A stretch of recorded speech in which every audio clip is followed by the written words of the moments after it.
Hey, everybody, welcome to Pink Shade. It's a Monday. It's TLC Monday. It's Manic Monday. I don't know. I don't have a good word for Monday. If it's not Mugshot Monday, I don't know what it is. I mean, these could be mugshot people also. Yeah, not yet. Not yet, but there are some that could turn. We know they don't do a lot of, they could have already. We know that Right. Matt Sharp does not do a lot of background checking Yes. on his people. I think it was Starcasm. It was Starcasm that posted this weekend a whole row, like they do sometimes for Bravo, of all the mugshots of all the 90-day people. And it was like, Really? yeah, it was like there are mugshots on here that from when the show started to now. So it's not, they don't have Paul's on there because he was arrested before the show even started. Because that would be a good one because he's probably got several. But he hasn't been arrested since the show started. He did some light arsoning of his ex-girlfriend, some lady who was wise enough to try to get away from him. Yes, he did. He burned down the house. Then there was not funny, but it was kind of funny because Libby and Andre, Libby's sister Jennifer, the one who's now dating Josh of Bad Boys 90. Yeah, her mugshot was on there. I was like, wow, I didn't realize she got arrested after she was on 90 Day Fiance, but she was. Didn't a lot of them? Charlie, didn't one of the other sisters also? I think maybe you're thinking how they all started OnlyFans because that's something that they did. Where there's like multiple DUIs in that. Yeah. Family. Oh yeah. For sure. Yeah. So Karen Reed is joining in their boat. I've been listening to Katie's coverage of the Gilgo Beach and Karen Reed. She's speaking my love language with these murder cases. The minute it drops, I'm just like, boom, I'm on it. It's quite impressive to switch from one obsession to another obsession and then back again. Oh, you think? I do one at a time. Like if I'm all into Yellow Jackets, then I'm all into Yellow Jackets. You know, I can't also be all into Karen Reed. Sure. Yeah.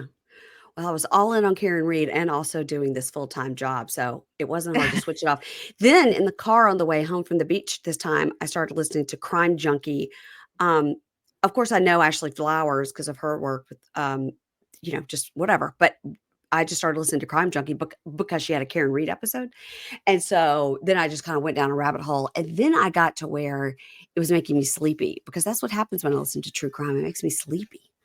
So I had to turn it off and start jamming out to Billie Eilish. Associate it with, drifting off to our voices. And I definitely would never listen to any of my friends while I'm driving because it really relaxes me. Amy Archer has a new podcast called Murder She Watched. Yes. And I've been listening. I was on it. Oh, that's right. You were one of the first guests.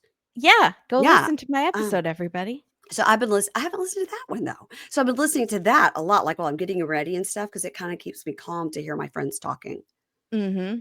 And with the two of us, it's like, who just said that? Not for that me. Amy? Was that Kimberly? Not for me. I can tell you apart.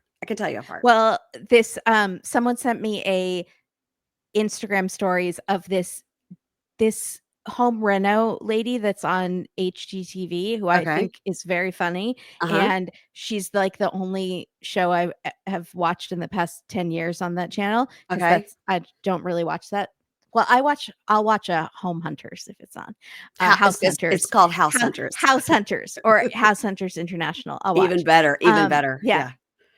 But she was listening to the episode with Amy and I, but I played it for my dad. I was like, remember that redhead Reno lady that's so cool, that I was like showing you. And then she was listening and he was very confused who was talking, me or Amy. And because all I say in the clip is but Amy talks. But I don't understand. But what does the redheaded Reno lady have to do with it? She was doing like a thing like what I'm listening to when I'm working out. It's one of those funny things where people are like, what people think I'm listening to versus what I'm actually listening to. And it's like, and she decapitated her husband and then set his body on fire. And, but people think you're listening to Justin Bieber or something. And so she was doing one of those, like kind of funny thing. So you're telling me this famous lady from HGTV was listening to you and Amy? Yeah.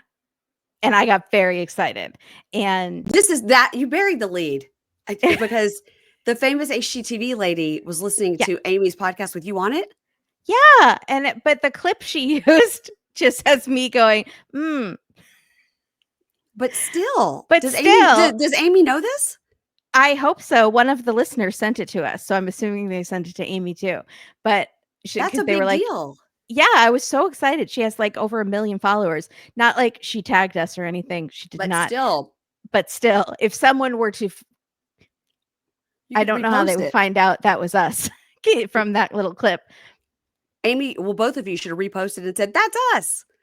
I did. Please and follow. And then I DM'd her and said, "Oh my God, I think you're so great." And then she didn't write me back. Okay. Well, I am very excited, and I think that's huge news. And I think that should be the lead story 6 minutes ago when we started talking. Oh my gosh. We are recording this, guys, on Sunday night. My back is hurting me from driving from the beach, but I did rock out all the way with Billie Eilish, Harry Styles, Grateful Dead, after I realized I was getting sleepy from the crime stories. So I think my voice is like I was singing out loud in the car and like air drumming and stuff. Like it's kind of embarrassing, but I was doing that today as well to Olivia Rodrigo. Is that her name? Yes. Yes, I like her. I'm surprising. Isn't she direct competition to your girl Taylor? They may have had beef, but I don't care. Okay, that's good. That's good. But or they may have had a mentorship relationship that went south. We don't know. Okay, interesting. I didn't know any of that. I just guessed. Also, no one is direct competition for Taylor. Let's be real. That is correct. I did see, speaking of Taylor Swift, speaking of Instagram, I did see somebody posted that Matt Healy guy she used to date. Yeah. Did you see that post? He was like drunk on stage, like, I'm about to sing a song, but he was like swilling a beer. And he was like, this song, I want you all to know I'm the best songwriter that has ever been of our generation. And then he says, he said, I'm a real poet or something. And he's slinging his beer around. And then he's like, and I'm going to sing you this song. And people are like, woo, like light claps from the audience. Like, okay. Yeah. He's always like that. What an a-hole. He's a dirtbag. He looks like he smells terrible. Yeah, he does. And that is low. But she did write many, many bad songs about him. So yeah. Well, that's what you get if you date her. If you date her, that's what you're gonna get. Only if you're an asshole. Right. Well, we're waiting for our Travis Kelce album. It's gonna be a good one. It's gonna be a good one. There were some songs about him on the latest album, and they were all positive. You'll have to point me to those because I'm not aware. Yeah. Next time I'm on my road trip, by the way, I'm just gonna put on like a rotation of Taylor Swift because I think that would get me through 6 hours. Yeah, for sure. There's that many songs, but also it might give you like the most popular ones, the singles. Yeah. And those are not the ones to listen to. Like generally, those are not her best songs. I know, but they might be the ones I can sing to.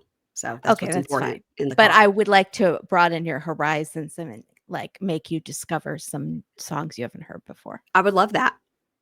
Yeah. I love that. I'm a Swiftie light. I've got on my Billie Eilish t-shirt that says, when I'm away from you, I'm happier than ever.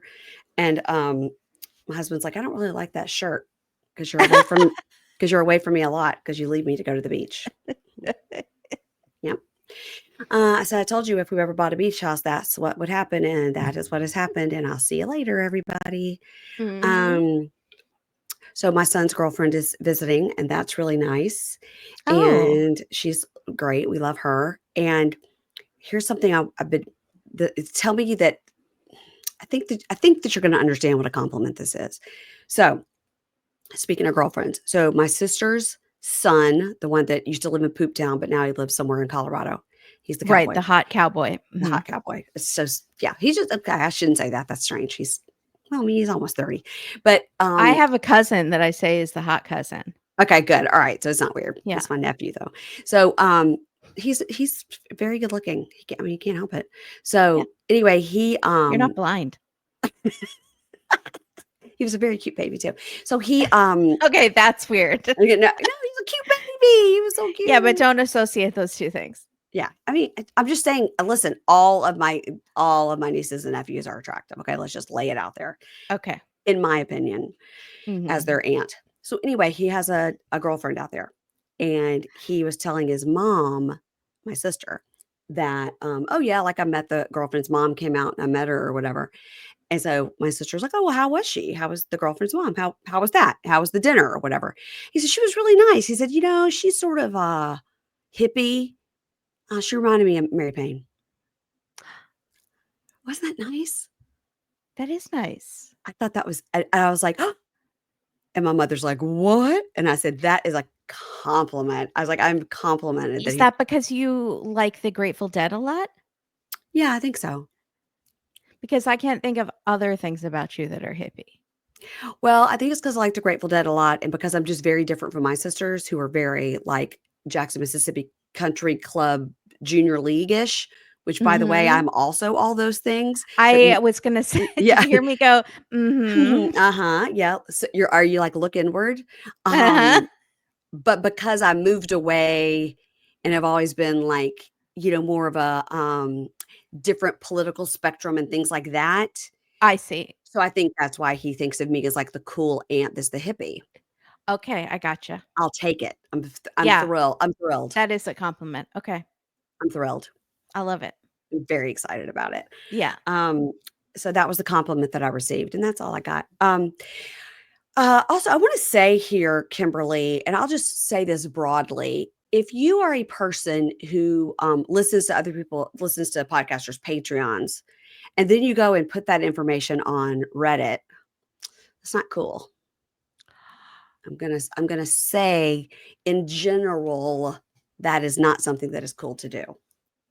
No, would you agree? It's not, because Patreon is private that only paid members get to listen to. It's a special club, and it's like breaking the code by putting it out there on Reddit. I agree. Yeah, I think it's just because I'm way worse on Patreon. Like Katie does not edit me nearly as much as she edits me not unpaid for the public ears. So you're getting real petty, nasty, snarky Kimberly. Yes. And I would not want that to be revealed. Well, would be fine with that. Katie would not want that to be revealed on Reddit. Right. And you have dropped some secrets sometimes on Patreon. Sometimes I do. And that should not go on Reddit either. Yeah. So that's the thing. If you're going to join and you're going to get like the inside tea, like don't then put it on Reddit for everybody else. Mm-hmm. They have to join and get it themselves. Exactly. That's all I'm going to say about that. Okay. Yeah. So, she just thought of that apropos of nothing. It's not directed at any particular issue. 90 Day Fiance. Let's talk about these. But speaking of excited. Things I said, things I've talked about. Shekinah and Sarper ran into them. Yeah. If you guys didn't hear about that, I was at a party this past week in LA. Shekinah and Sarper were randomly there. It was a party for Heather McDonald's 10th anniversary at Juicy Scoop. And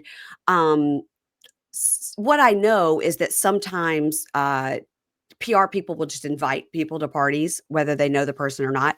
Heather did not know them. She knew they were 90 Day Fiance people. And so I said, do you know them? She goes, no, I've never met them. But the PR team like suggested they're LA people. They could come. And I was like, she said, but I didn't want to tell you because I didn't want you to get like super excited in case they didn't show up. I was like, oh, I'm excited. I'm excited. And Matt and I were the only people there that knew them really. And so we talked their faces off completely. I got Sarper to give me a Turkish saying, which is on my Instagram, and I told him about our idea about his calendar. For the calendar? I told him about the calendar. You told him about the calendar? Mm-hmm. Yes. And he was like, oh, that's a good idea. So if they do it, TM, he stole it, but it's fine. We don't care. And his Turkish saying that he was about to tell me, and she kind of goes, they're not really Turkish sayings, they're just things he makes up. I was like, yeah, we figured that. We figured that. There's no way we would know. So he's doing a smart thing. It's not like I'm gonna find somebody who's Turkish and ask. Is that really what they say? He said, if you sleep with the blind, you wake up cross-eyed. So you try to figure out what that means. It's on my Instagram. It's on the reel that we did about the party, and it's like music playing, and all of a sudden it stops and it says, "Going, here's my saying," and he says it, and then he gets real close to the camera with his eyes like this, and then he goes, "There you go," and he winks at me. So I think it is something to do with, it means if you're together for a long time and you sleep together, then you start to look alike. That's how he explained it, but if you go to sleep with the blind and you wake up cross-eyed, I'm not really sure, but that's what he said, guys. So that's the That's what answer. he thinks that means? That's what he said. I don't I mean, it's his saying. I guess he can say whatever he thinks it means. Yep. Also, she told me that his voice would be hoarse at the end of the day from doing so many cameos. She's like, he does so many cameos. I was like, he did one for my friend Amy. It was great. Yeah. Yeah. I'll tell you. And I can't believe you didn't want to go to his class. Was he still doing the classes? Okay, so they're doing something in Annapolis. So a listener sent this to me, but it literally said like 11, 1, 3, and 5. Like, and so I looked at it and he goes, you have to come. You have to come. Oh, I'll give you tickets. You have to come. And I said, but it seems like it's an exercise class and I'm not doing that.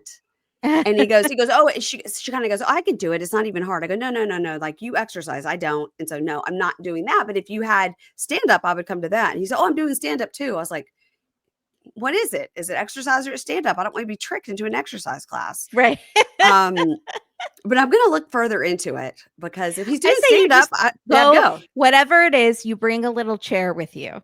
Like, you bring a folding chair. So if it is a workout class, indeed, you just go poop, plop out that chair. Mm-hmm. You just sit down and order a drink, because be like, what's the minimum? 2 drinks? Okay. Like, you treat it like it's a comedy club. Right. Even though it's an exercise. 2 smoothies at this gym? Okay. Yeah. And everyone just exercises around you. Yeah. Well, I don't know what it is. I'm going to look into it further, because if it is a comedy show, I would consider going. So if any bunkies know, let me know, because I do think even after this reunion performance, I don't listen. I think he's doing a lot of open mics, so he's doing a lot of practice. Yeah. So maybe he's just getting better and better. Yeah. One would hope. Yeah, that's what happens with practice. Can only go up. Practice makes perfect. Yeah. Okay, so that was that 90 Day Fiance, season 11, episode 20. Praise Jesus. Tell all part 2. It's almost over. But wait, what did her face look like?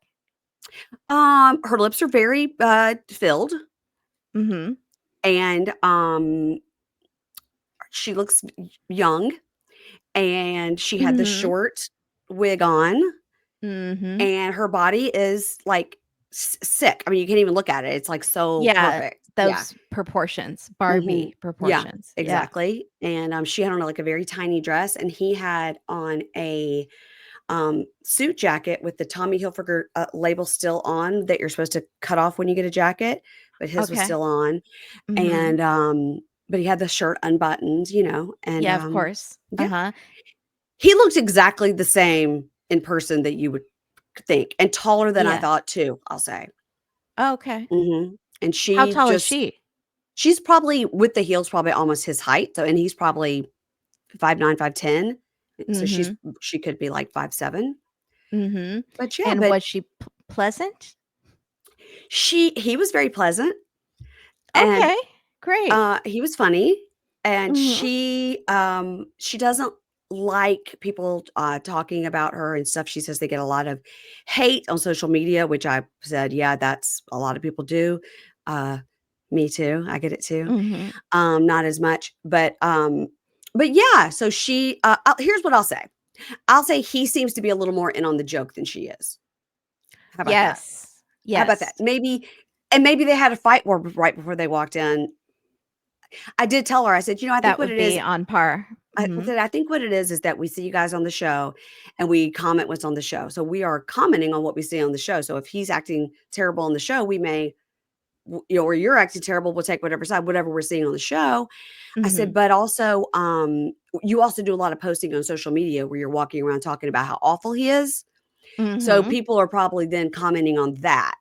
Mhm. And she's like, well, these are our lives. I go, yeah, but the life on the show and then the social media you're choosing to do, and that's what I Yeah. said to her. That's what I Mhm. said. So maybe that's why she shouldn't. And your behavior at reunions is also I didn't say anything a about choice. that. I just said that, that Amani and Matt definitely like came in trying to be famous, and they agreed with that. And I did ask Which about the pot sisters. kettle? Yeah, I did ask about Come the on. sisters. Um, and he said, well, she was raised with the Amish. And I said, yes, I do He know said that. Amish? Uh-huh. I And I love said, it. yes, I do know that. I said, that was a bad situation and everything. Very, yeah. And he said, yeah. And I said, the sisters, though, if you don't think that's a TV show, like that's a TV show with all the sisters. Yes. And she 1000%. said they would never do it. They would never do it. And then when she turned around, he goes, did you see the Twilight? And I said, the movie Twilight? He goes, yeah. He goes, that is what they're like. They come in like vampires. That's what people have said. People Yeah. have shown that clip and said they did it like Twilight. Yeah. So I don't know. I'm not a Twilight person. He's but when very he said, in on the joke. but Yeah. he was like, yeah. And I said, well, that would be a really good TV show. He said they would never do it. They didn't want to be on TV. I was like, really? Well, you wouldn't have known it. No.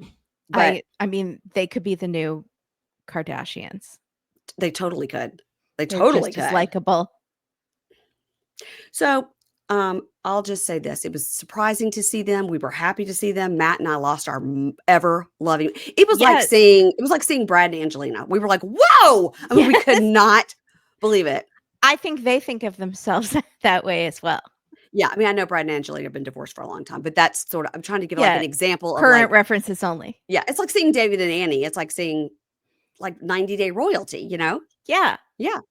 And so obviously she's got some sort of PR team that hooks her up with this stuff. And so I mean, which is very funny considering one of the moments in the tell-all. Right. I agree with that. Yeah. Anyway, I've literally just pulled this thing. I've got like a hangnail and I'm like, oh my, do one of these things where I'm not going to quit touching it. Fighting. Okay. Yeah. Okay. I'm going to put it under my leg. That'll work. I won't even know it's there. You need a fidget spinner at your desk. I have like many fidget things. Do you know what I have? John Reichert, our bunkie, his dad during COVID made me, I just saw it the other day. It's a rock and it's got little bumps on it. So you're supposed to be able to like rub it when you podcast. Oh, that's I just had, here it is. It's called a reflection rock. Look at it. Isn't it cute?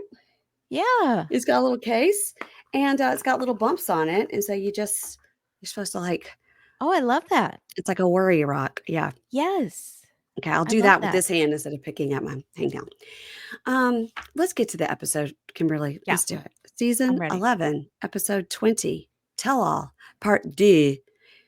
It is telling for a season that they have only 2 episodes. When I think whatever we just watched last time, there were 5 episodes. Yeah. Right? Mm-hmm. And was that the one where they were living in a house together? So nope, that was like 2 before. That was before. Yeah. Yeah, it was the Jasmine Gino Therapy Island last resort. Yes. Yeah. Mm-hmm, where she was pregnant. Yeah. Not to be confused with Hunt for Love, which is the craziest show that has no meaning ever. I know. Okay, so we open with the back and forth where we started with Anie and Amani and Shekinah fighting about the trans. That Shekinah had asked Amani, is Anie the trans? And Anie gives a real sick burn to Shekinah and says, shut up. And then Shekinah has a great retort, which is, you shut up. Wow. And thankfully, Aaliyah. Made for TV, these ladies. These ladies.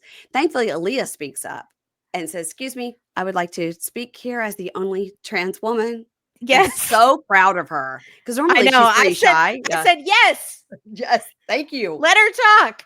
Let her speak. So she says, look, it's offensive. Because if you're a trans woman, people are always looking to see if you are more masculine.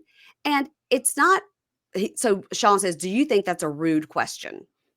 And she says, I don't know if it's rude, but it's also not necessary. Like it's not necessary to ask that.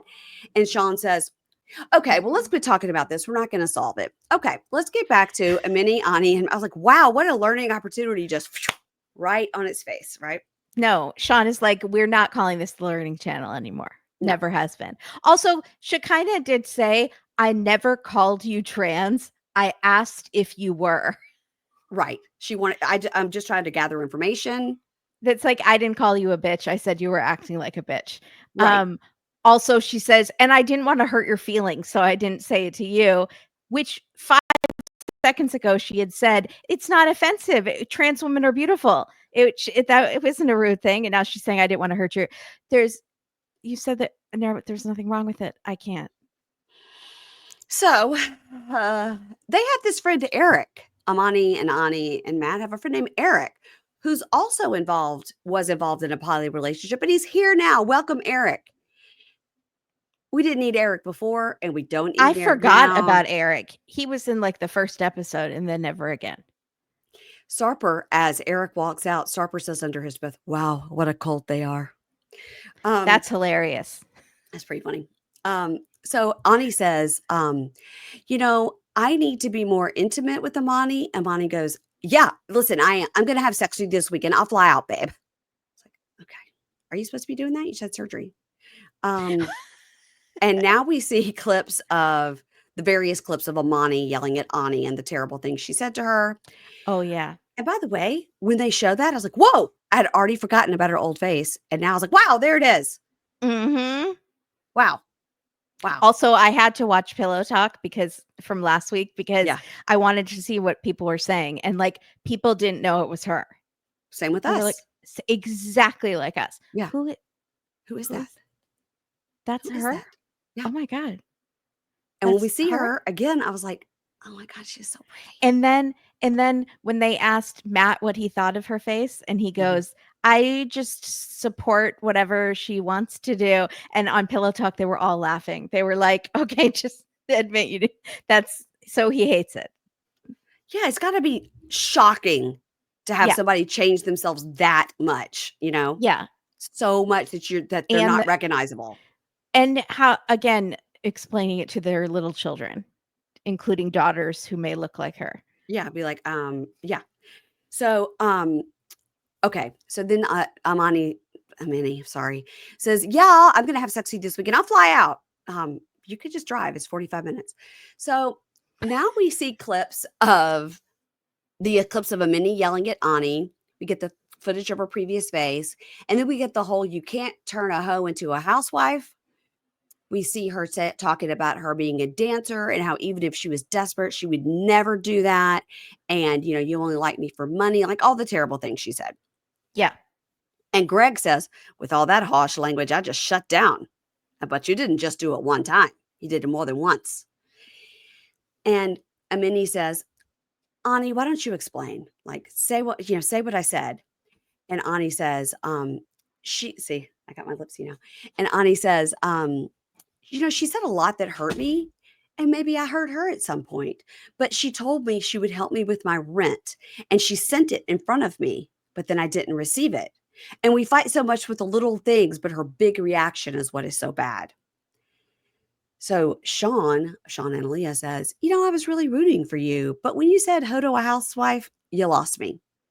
It was painful. It was hurtful. And then you doubled down. You met her in that arena. And then you smashed it in her face. Yeah. Thank you, Shawn. Thank you, Shawn.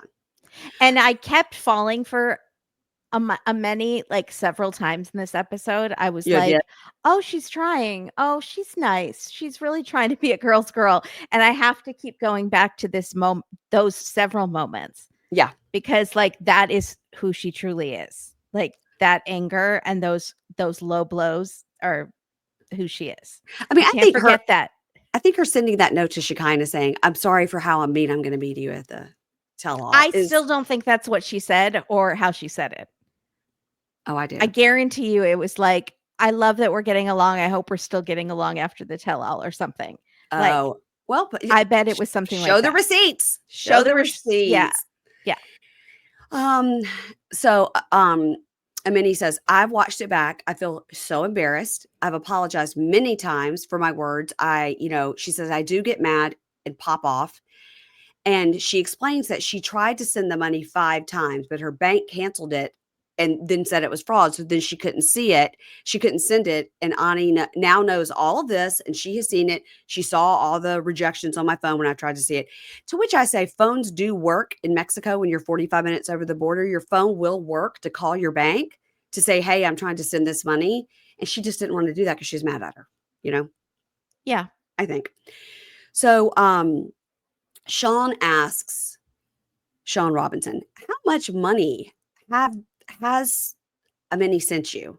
And Anie goes, I don't know. What do you think, babe? Like $2,000 a month. And then, of course, she buys me gifts, and she's dresses and purses and designer bags and gifts for my daughter. And Matt goes, oh, these trips sometimes cost up to $20,000 for a trip. And Matt goes, so I don't know, like 60K maybe. And Juan says, you were so mad because I heard she was going to send you $4,000. And that's when you got mad. So to me, that's a red flag. Yes. Okay, Juan. All right, Juan. I mean, now everyone's forgetting how horrible Amani was in that clip. And now they're going to be like, why was she so mad in the first place? Because Anie was mad because she wasn't getting her money. Right. So now they're all turning on Anie. That's I right. love it. Just flip from person to person and then sick on that person. Anie goes, look at you. You cheated on your wife. Which, by the way, they weren't married when that happened. No. And he says, okay, sure. But it seems to me that you're just in it for the money. Like he just goes, okay. Yeah. and okay, Megin. And Anie goes, I make much more money than you do in a year. And he says, how do you know how much I make in a year? And she goes, I know how much people make on a cruise. And he says, well, if you make so much money, then why are you asking them for money? Exactly.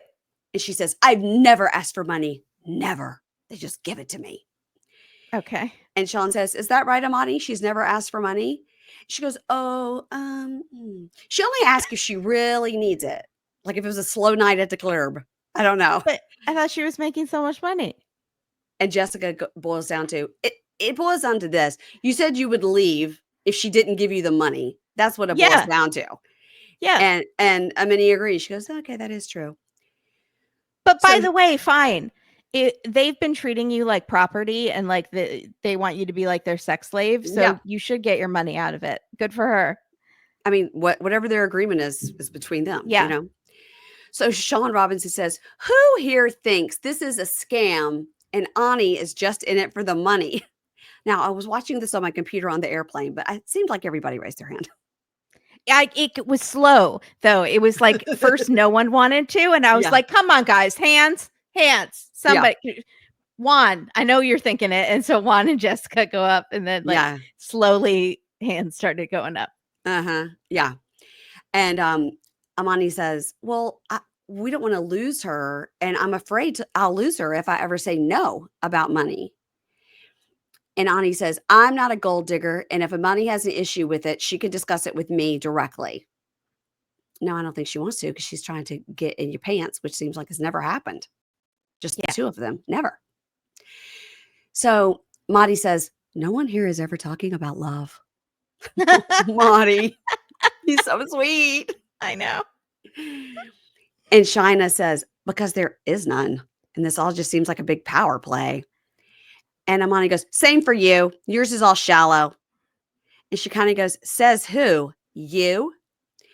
And then Sarper says, says me on this podcast all the time.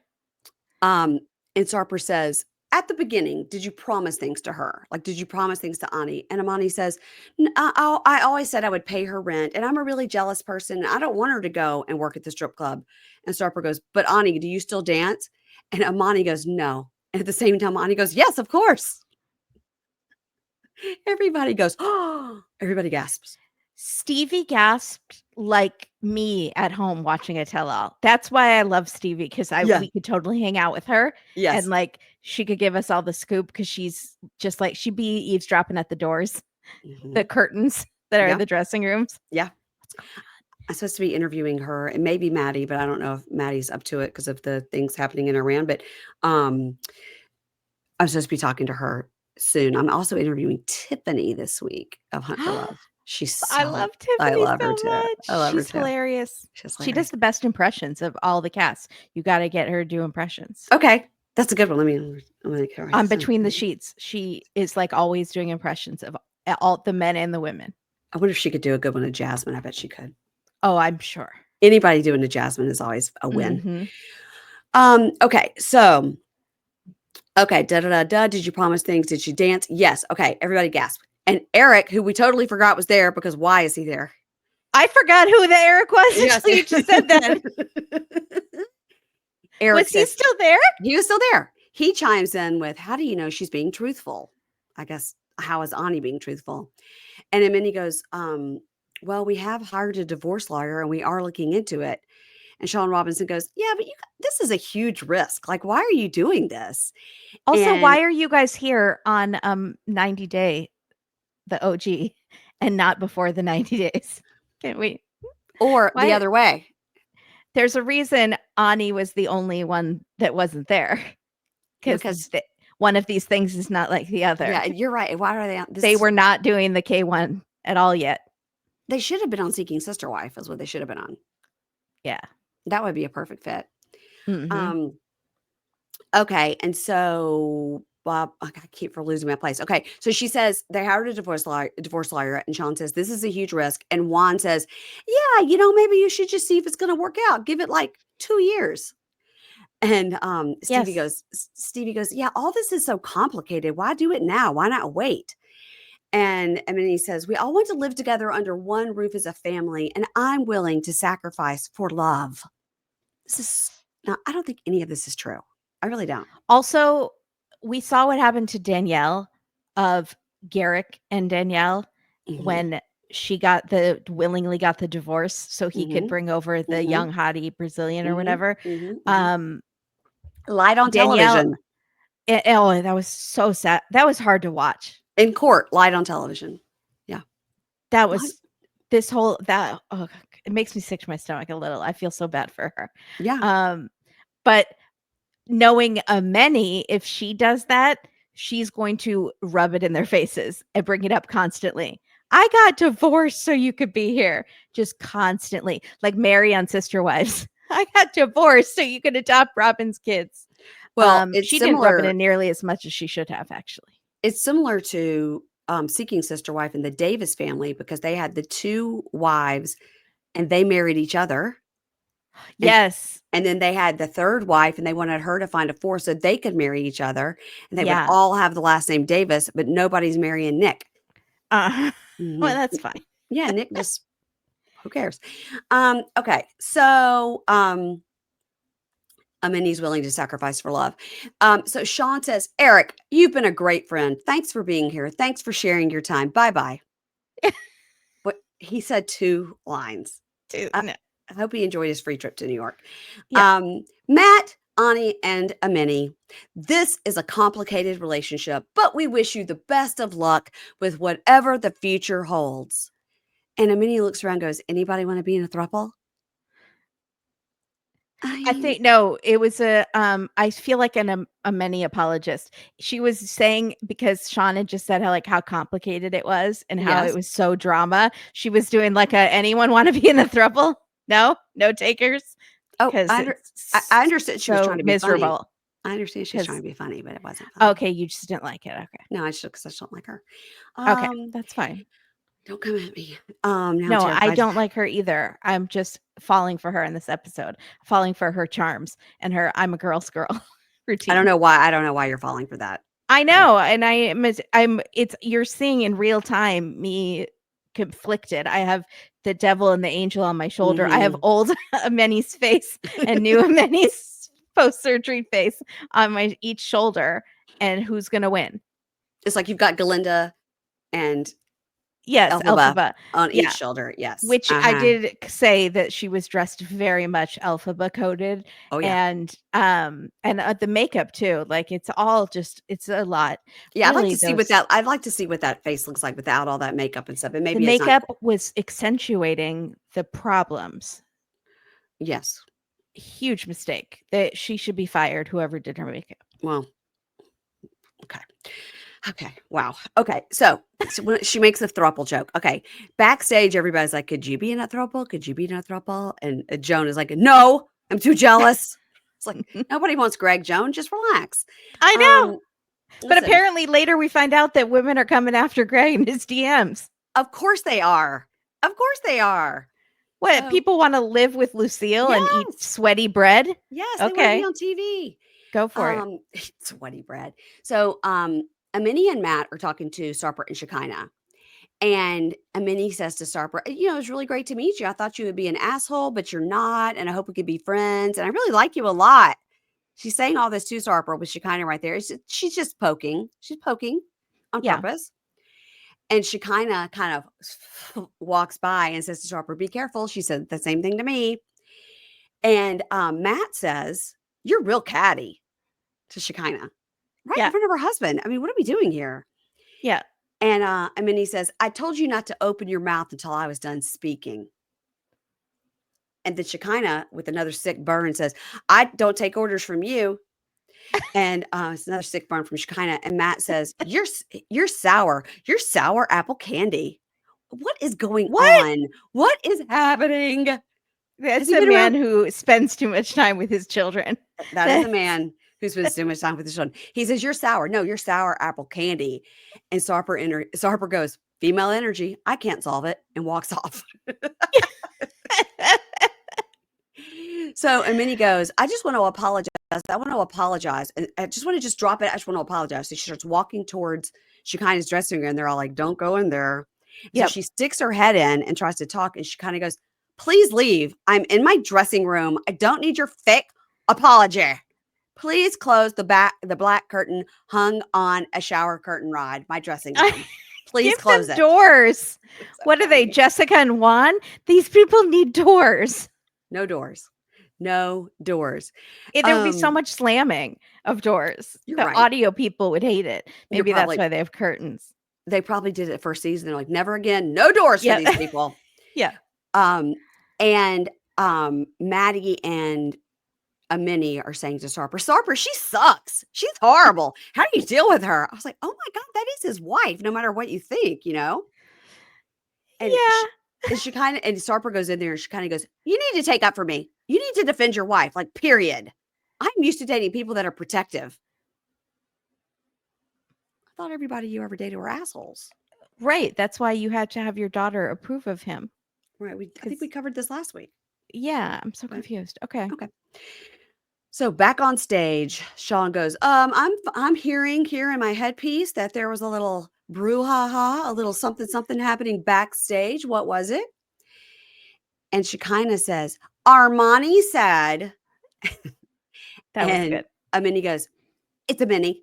And she goes, okay, whatever. Sorry. And then Shekinah explains like what happened backstage about, whatever. And Amani goes, well, you threw a fit. And Shekinah goes, no, I excused myself because I didn't want to talk to you. And Sarper goes, here's the problem. We will just ignore each other. Do not communicate because we cannot get along. And Shekinah goes, yeah, because you didn't defend me. And he goes, he says, I keep my promises because I fucking love you. Look, I just want to give you something. And she's like, what, babe? So he walks off. And I hadn't when I met them, I would have liked to have seen this ring because I hadn't watched it yet. I watched it on the plane on the way home. Yeah. So I should look and see if she's wearing it in the pictures. Yeah. Because I do kind of wonder about that ring. Okay, hold on, let me get to it. Okay, this is a good one. Yeah, she's wearing it. Oh, she's wearing it. Oh yeah.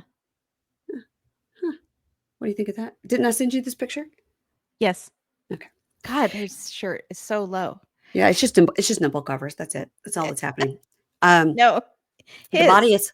Oh, his too. Yeah. No nipple covers there. Nipples ablazing. I also asked him about his tattoos on his neck, not the kiss, but the other one. Yeah. He said one was his mother's initials or his mother's name, and the other was Chinese letters for karma. I said, we need to verify that because I feel like you put the kiss right below the karma. He goes, that's right. Shekinah is my karma. See, he talks shit about her just like everybody else. And she's like, oh my God, babe. Give me a drink. He didn't mean it in a good way, Shekinah. Maybe he did. Listen. Maybe. Okay. Depending on the day. I'm terrified that they're listening, Kimberly. Okay. So anyway, he Sorry, comes. guys. They're all like, what's happening? What's going on? So he goes off stage and comes back, and he comes out with rings, more than one ring, because she had said at the beginning, I don't even have an engagement ring. Now, seems pretty weird that he would just sort of say that she would say that, and then they would come out with these. Seems pretty coincidental that he would happen to have these rings to give to her, and she mentioned it in Act 1 of this play. See what I'm saying? If you mention it in Act 1, you have to show it in Act 2. Yeah. Yeah. Or he thought the day was going to go nicely, and he was going to finally give it to her, but she keeps bringing it up constantly and makes him not want to give it to her. But then he finally did. She threw a fit and he gave it to her. He rewarded her behavior. And this is why, and now she's all happy because she got a fancy ring. And this is why we call your relationship shallow. Sorry. Okay. Or they planned it for TV. Okay. Or it was all planned. Yeah. So he comes up with these rings. They're really pretty, and they all clap. And he says, I spent half my savings. Don't say I don't keep my promise. And she's like, oh my God, babe. She kisses him. She seems super touched. And Matt says, because all of a sudden now he's off the farm, I ain't seen no love between the two of you. That's beautiful, guys. The accent with this guy, it's wild. Wild. I ain't seen no love between the two of you until now. That's beautiful, guys. Also, I will say it is funny about the tell-all, especially Matt and Amani seem to have been like, we're going to keep trying to be nice. So they will be saying horrible things about someone, but then they'll be like, oh, congratulations, guys. Hugs. Like every 5 seconds, every commercial break. Love you guys. I think that's why she did that with the message to Shekinah. It's like she really thinks you can switch it on and off like that. Like when we're filming the tell-all, I'm going to be in total asshole to you. But then when we go backstage where there are also cameras going and it is still part of the show, I'm going to be like, oh, that's great. We should hang out sometime. Let's be best friends. And then people can't just flip on and off like that. Yes, I know. These people can. So she shows the ring to everybody, and Shawn says, Shekinah and Sarper, that was a surprise. Let's take a 5-minute break to stretch your legs. Did we just come back from break? I swear I said the same thing. We just came back. So she's like, it's so pretty. It's giant. I love it. And Sarper says, you're my precious. And she goes, okay. He goes, do you get the joke? Lord of the Rings? She's like, yeah, I got it. And he says, be sweet to me now. And she goes, if you're sweet to me, I'll be sweet to you. So that was quick. That was short-lived. Yeah. Jessica and Juan, now it's your turn. How are the kids? But Amani was like, can I see the ring? Let me see. Oh, yeah. Oh, that's beautiful. Oh, congratulations, girl. Yeah. 5 seconds before they were screaming at each other. Yeah. So Jessica and Juan, how are the kids? Oh, baby David is almost 2. Dayton or Dawson likes sports. Dayton or Dawson got a horse. Great. Whatever. Juan says it's been tough settling in, economy-wise. His life is falling apart because in Colombia, he was investing in real estate with his cruise money, and he was building apartments, which I remember him telling us about that, right? And now he's in debt. And they're like, well, Jessica could help you. He goes, I don't want Jessica's help. But he now has his green card, and he's been doing small jobs as they come, but it's hard to find a job that he likes. And they do talk about him possibly going back on the cruise, but those contracts are 6 to 8 months.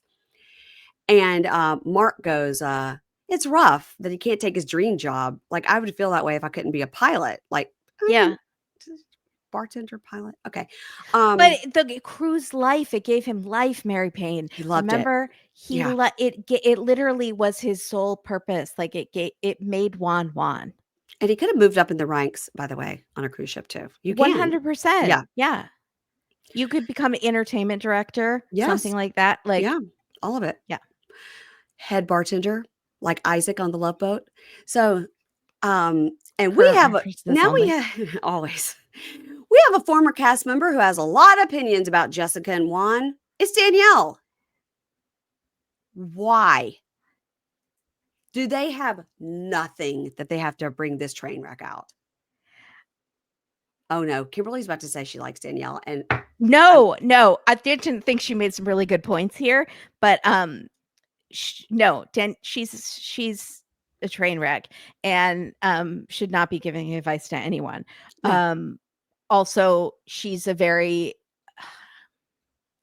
if we are ranking 90-day members, Kenny and Armando, A tier, right? Yeah. Wouldn't you say? Yeah. So anytime they party, come, I'd lose my mind. Yes. yeah. So anytime they are at a tell-all, it's like great. They're OGs. Like bring it. Yes. Danielle. You're gonna put her in the D tier. Well, let's be real. Love in Paradise, which was her first show, is the D tier of the franchise. Yep. You don't even watch it. How dare you? I do watch it. Do you?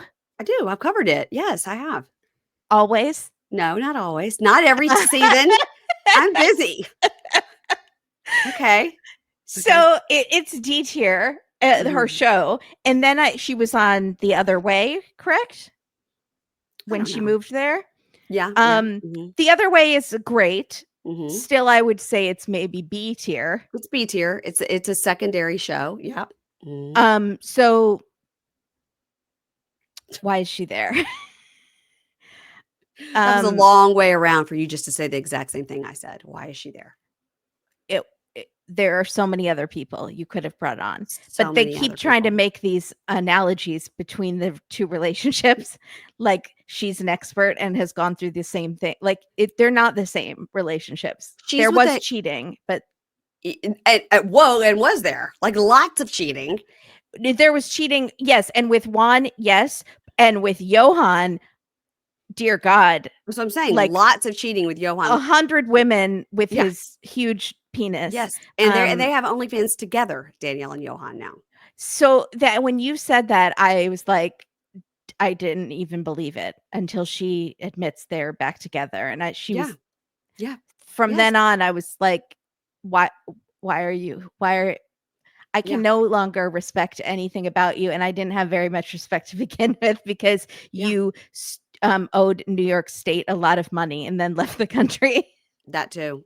This is the reason you don't like tell friends or the internet anything terrible that your spouse has done, because then when you get back together, you're the boy who cried wolf and nobody wants to listen to you.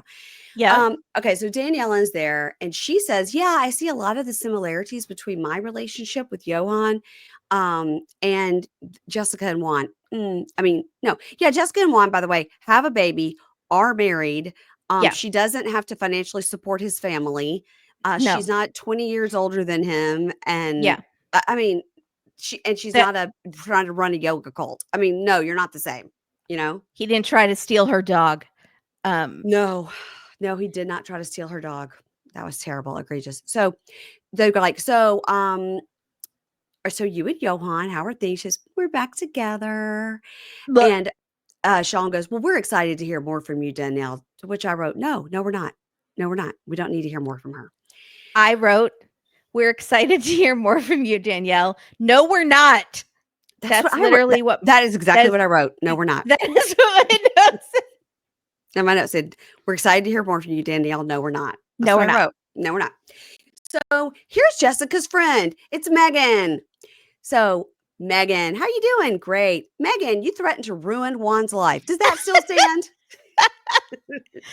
Shawn's like, we only have 2 episodes this time. We got to cut right to we got to cut through. And she goes, yeah, forever. How would you feel if this was your therapist on TV saying this? And she's saying it with that killer Megin 2.0 doll face smile, like that smirk. Yes, I will ruin your life forever. That threat stands. Yeah, she says yes, forever. And he says with a smile, Megin, you have nothing to do with this. Step aside. Let us be. And she goes, yeah, no, bitch, bye. Megin, stop trying to make Megin happen. Get off the stage. It's not happening. Also, Jessica, call off your killer doll friend. Like yes, at this point, you are the one who created this doll and you need to do something about it. I agree. Like what's her face in the movie? And Amina, whatever her name is. Fine. Amani says, Juan has no support system here and you're ganging up on him. And they all agree that Megin and Jessica are too close and that Yeah. Megin is too overprotective of her friend. And then Yeah, we or get in that, love with her. or one of the two, and it wants a Mhm. four-way with Herbie. And we get Uh-huh. a clip of him admitting, yeah, I did. I cheated. And then Jessica going, but I had like this emotional affair and he cheated on the cruise. So like we've worked it out. And then Danielle goes, well, she lied. She lied. It's the lying. It's the lying that's the betrayal. Danielle, fuck off. Why are you here? Get out of here. And Megin goes, he literally cheated on her right after we went on the cruise for her bachelorette party. Everybody's like, ooh, now that is bad. We didn't know that, but The whole thing's bad. yeah, But again, it's between them and they worked it out. right. Why are you crying, Megin? It's a great point. And Megin goes, I've been with her since day one. I mean, I was there with her for the birth of David with Juan on the phone. I was. And they're like, okay, simmer down. And she goes, and I was just very hurt that Jessica didn't tell me about Juan cheating. Like, why didn't she tell me? And Danielle goes, well, it's their relationship. And their Yes. relationship with each other has to be more important than either of their relationship with you. Yes. And Stevie's like, well, I kind of get it because they're like sisters, and like I would cut a bitch for my sister. Like I get it. And But it's like what you were saying. She was doing it to protect Juan because once they get back together, Megin is right. She knows Megin is a vindictive killer doll who Yeah. will attack him. So she had to protect Juan. Mhm. And I think Danielle's right. Like she has to focus on them more than she's like, I hate to say this, but she has you always have to put your spouse first over Yes. the toxic family or friend member who's causing problems, right? Yes. So, and they cut to Megin when Danielle's saying this, and Megin looks like she's gonna cry again when she's like hears that she's not as important as Juan is. And And that's I not was like, weird at all. Danielle, you make a lot of sense for a lady who took back her husband who cheated on her 100 times 100 and stole her times. dog. Yeah. And by the way, do you have eyes on Johan right now? You are out of town. Yeah. He should be on one of those leashes like you have with kids at the mall. The backpack leash. Yeah. Put Okay. it on his big, huge penis. Oh, And gross, Kimberly. just yank him around by it. Kimberly. And if he strays, it'll hurt. And that's how you teach him. This is the Kimberly you'll hear on her Patreon, guys. Corporal This is the kind of stuff she says over there. Yeah. Then Maggie said, Maggie is my niece, Megin. Then Megin says, Herbie and I are references for Juan whenever he applies for jobs. And we write letters and we say, oh, he's a hard worker. He would be so great. And he gets great offers and turns them down. And he's turned down so many jobs, like 50. And Jessica goes, no, actually like 5 actual job offers he turned down. 5, not 50. Also, what were they? Shoveling poop? Cow patties? I don't know. And they He didn't talk about want to do it. well, they talk about like the neighboring, there are lots of neighboring towns within like 45 minutes, like we have said. And they said I get okay. I need to amend what I just said because we went hard for Greg for wanting to do his dream job of a bakery and not taking the state job because it wasn't his dream. And that's what Juan is doing. So I need to come just as hard at Juan. Juan, you need to support your family. So you're going to have to suck it up and take a job you don't like. You live in a house with no doors filled with word art. You need to start over. You got to burn it down. Burn it to the ground. Start over. Yeah. So they say he could get a really good job like selling cars, which by the way, I mean, I think selling cars is a great job once you're in it. I think it takes a long time to build up a clientele or anything. Well, no, because I don't think it does. I saw on a reality show, Seven Little Johnstons, the guy became a car dealership. You just have to like learn about the cars and take a couple like tests and stuff. And then they might, have you shadow a salesman. It's not, if you're charismatic and he is. He is, and ladies would love him. Yeah.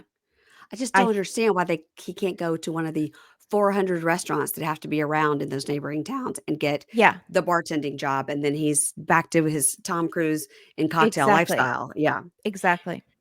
So they asked Juan, what do you really want to do? And Megin goes, work on the cruise. And Danielle goes, I asked Juan. And he says, my dream job is the cruise ship. And Danielle says, okay, so your wife and your friend are applying for all these jobs for you, but you don't want those jobs. And Juan says, that's right. The only problem with the cruise ship, of course, is leaving my son for at least 6 months. I'm only staying here for my son. And Megin says, but Jessica should be mad that he's not saying my wife and my son. And Danielle's like, I can't help you, girl. And Shawn's like, that's up to her if she wants to be mad at that or not. And Shawn says, how much when you're working on the cruise, how much would you get in tips a day? And he says about $900 a day. That's a lot of money. Also, Anie and him going back and forth. I wanted Anie to pipe up because she was like, I know how much people make on a cruise, honey. Oh, yeah, honey. So now they ask Juan about his DMs, and because he's cute and he gets a lot of DMs, and if he responds to them. And he goes, I do respond because I'm just being nice. And Megin goes, oh, he answers every single one. And, I think that he should answer if people are saying like, oh, you're my favorite couple. But no, not I want to screw you and you should leave your wife. And they're like, does she know that he's reaching out to or responding to every single one? And they go, did that happen? Did somebody say, did she clone his phone? You? And probably. And then a woman wrote him and said, you should leave your wife that she makes $20 an hour. And I'm like, who cares? Jess makes $100 an hour. Megin, get out of Megin, get a hobby. Something. This Diamond is not painting, doing knitting. good for get something. This is not good for their therapy business also. Like no. Just none of this looks good for these two ladies being therapists. This is very concerning. And do you think that other people are like, I pay her $120 an hour and she keeps 100 of it? Wow. Yeah. Also, this bitch is telling me that I need to set up healthy boundaries in my life when this is her killer doll best friend who's threatening her husband. And by the way, and they're like, Megin was my therapist and I switched to Jessica, but now I know I need to switch practices altogether. And Juan goes, look, she has all my social media on my phone. She can look at it whenever she wants. I gave it to her after the whole cheating thing a long time ago. And Danielle goes, Johan did that too, but there are other ways to communicate. But the only person you ever need to respond to on text or social media is your wife. And Joan goes, I don't know, because Greg, he responds to everyone. Greg, you respond to everyone? Greg's like, I do. I got fans. So funny. And this is what I was like, who wants to go live with Lucille and eat sweaty bread? I guess a lot of ladies out there. People date prisoners, Kimberly. I mean, I know. And I love Greg. I think Greg is hilarious. I think he's very sweet. But like, I don't think he's someone that I would. First of all, I think it is so just like, what are we doing here that we are reaching out to married men on social media? Like, that is horrible. Where is the girl code? That's so messed up. Like, I can't. It's just not even in my brain. And they're not going to get famous. Like, somebody would be. I bet if somebody reached out to Sarper and banged Sarper, they could probably get some traction from that just because of his track record with women in the world. But if somebody reaches out and bangs Greg, no tabloid's going to pick that up. You know what I mean? No, and also these are 90 Day Fiance people. Like that thing, that 1-page article in People magazine was like the most press I've ever seen for this show. Like, this is not like the lady who banged Dave Grohl or like Adam Levine. It's not like Right. You're right. You're right. You're going to be famous in a very small world, that only we care about. I have to mark where we are so I don't forget, but this is funny that you said that because I was talking to Matt today and we were kind of like talking about the party and stuff. And we're talking about Shekinah and Sarper being there and whatever. And then we were talking about Sheena Shea was at the party for Vanderpump, and she sang Good as Gold. Because he said that at the party? Yeah. So he said, oh, Ronnie asked me if I had fun. And I said, yeah, it was fine. I said, you need to tell Ronnie that Sheena sang Good as Gold. He goes, I don't even know who that is. I go, she's a huge reality star. That was her one-hit wonder. It's a great song. And she picked up the microphone and sang it over the DJ track. And you need to tell Ronnie he needs to know. Because he does an impression of her where she sounds like Kermit the Frog. Gold. And corner. And I said, you got to tell him. So he goes, okay, I'm going to text him right now. And he goes, here's the thing. I really like that our 90-day stars don't ever actually become like true reality stars where they Uh-huh. then have a song that can be sung at a party, Right. And Mhm. he goes, none of them ever hit that reality star level. And he goes, and that's what I like. That's what I like about our 90-day stars. I mean, I think Darcy and Stacey did sing their song on something, and it was not Watch What Happens. No, It it was definitely was not. maybe that Sean Robinson hosted Yes. after show thing. After dark or whatever. Yeah. Yeah. That was only on Discovery Plus I app. want to say Courtney also sang a song on there. Really? Did No, Courtney have a no, song? no. She talked about her feet for her OnlyFans Okay. feet account. Yeah. Yeah. That's what she did. But that was the show that Pedro said when he married Chantel, he was a virgin on that show.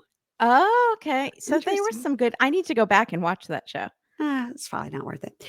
Okay, so I'm a completist. I watch Diaries. oh, By the way, this season of Diaries has been really good. Like, you're missing out. There's so much. It touches on everybody. Some people that I'm like, there's one couple I did not remember them. I who had is to it? look them up.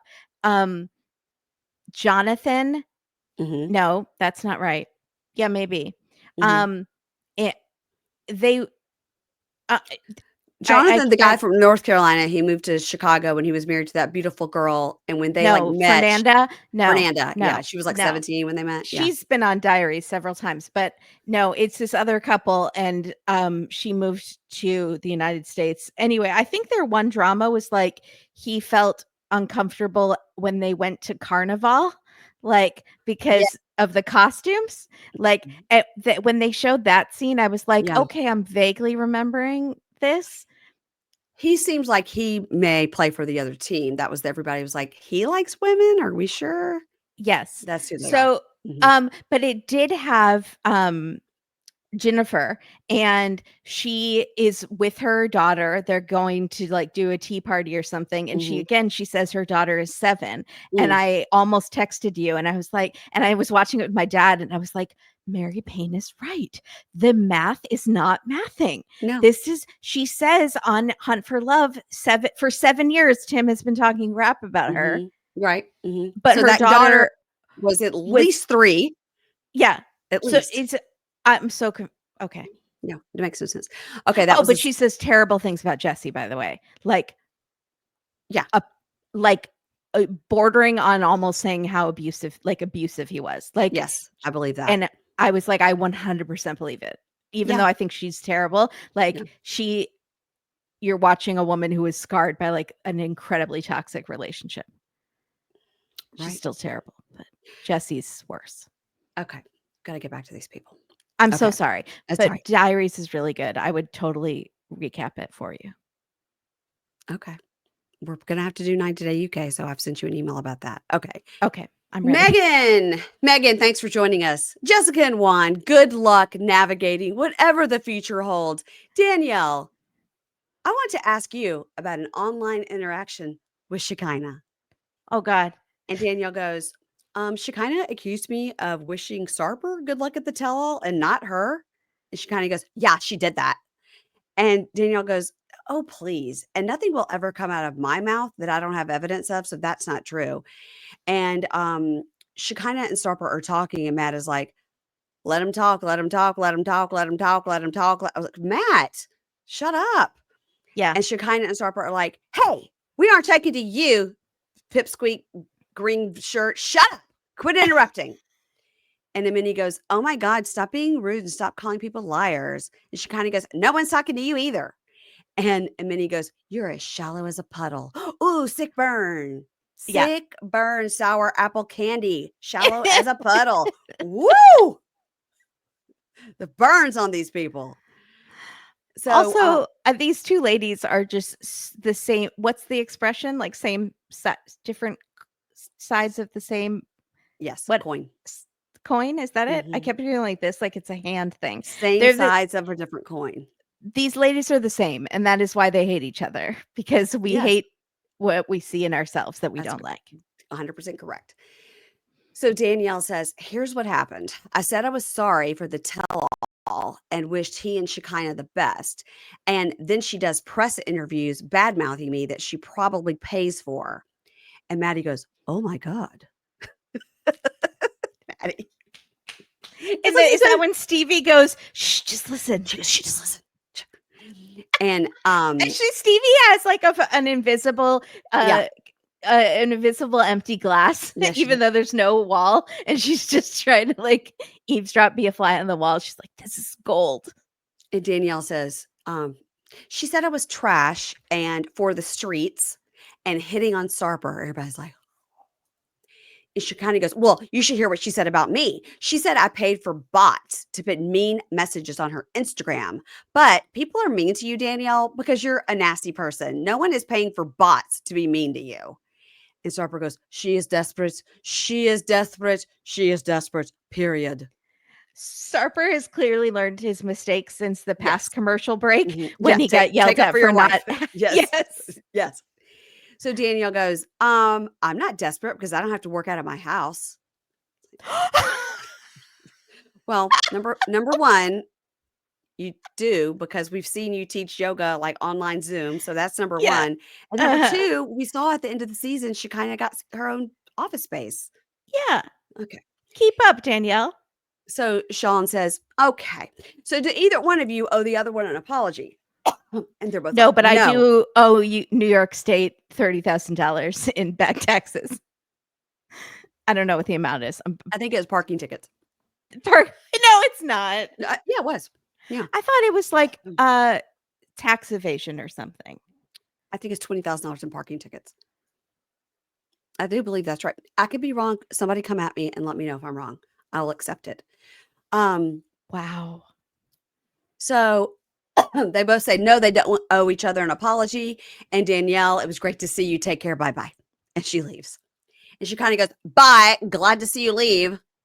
Okay, that was so dumb, Shekinah. Stop. And Maddie walks up to Shekinah and goes, "Shekinah, you have too many haters." And she goes, "Yeah, I know, right?" Like if he meant it like, you need to slow your roll, girl. Like you need to look inward that you have this many people coming after you. Or was he doing it like, you have too many haters, like let me protect you? Because later he stands up for her. So I couldn't even tell what Maddie was thinking there. I mean, he was stating a point of fact. She has a lot of haters. She did. Yes. Maybe he was just analytically. You have a lot of haters. And she goes, "I know, right?" Backstage, Danielle walks up to everybody while they're eating, and they're stupid. I'm just reading my own notes and laughing. Wicked Witch of the West, Amani says, Amani says to Danielle, "There are so many fake people, but girl, you're just real and stay true to yourself. Like girl power, am I right?" And talking head, Mahdi and Stevi are standing over there. And Mahdi goes, "I felt bad because everybody was just like ganging up on Shekinah." And I feel like Danielle was lying, saying Shekinah gets paid for interviews. And it's sad to see someone who manipulates everyone. And I'm not a confrontational person, but I hate lying and I hate liars. It's like, whoa, this is the hill you're going to die on, is that Danielle said Shekinah gets paid for interviews? That was my reaction. Like there were literally, we just saw 500 different fights happen, but that is the one thing that you are mad about, that she said interviews that she probably pays for. Right. Either she didn't even, that's not even a lie. She's just saying like, it was a snide comment that, how do you know that's not true also? Right. How do you know she doesn't pay for interviews, Maddie? So Maddie goes up to Danielle and says, "Hey, you said Shekinah paid for those interviews?" And Matt goes, No. She said she thought she did." And Maddie goes, "No, that's not what she said. And also, I'm not talking to you." Maddie and Matt gonna go at it. And Matt says, "I'm just a man defending a woman." And Danielle goes, "Partner." Howdy, cowboy. And Danielle goes, "Anyone who lives in LA knows the deal. And I don't know if she's paying them. I assume she is." So she's saying, either way, there's money involved, is what she's saying. And Maddie says, when she's right. And what you just said about the party earlier, like, this is how it works. And she has a PR person who she gets has her a PR person that she pays to get her to to parties set or to up interviews. Yeah. Right. So whether she's indirectly paying for them, she is indirectly paying for press. Yes.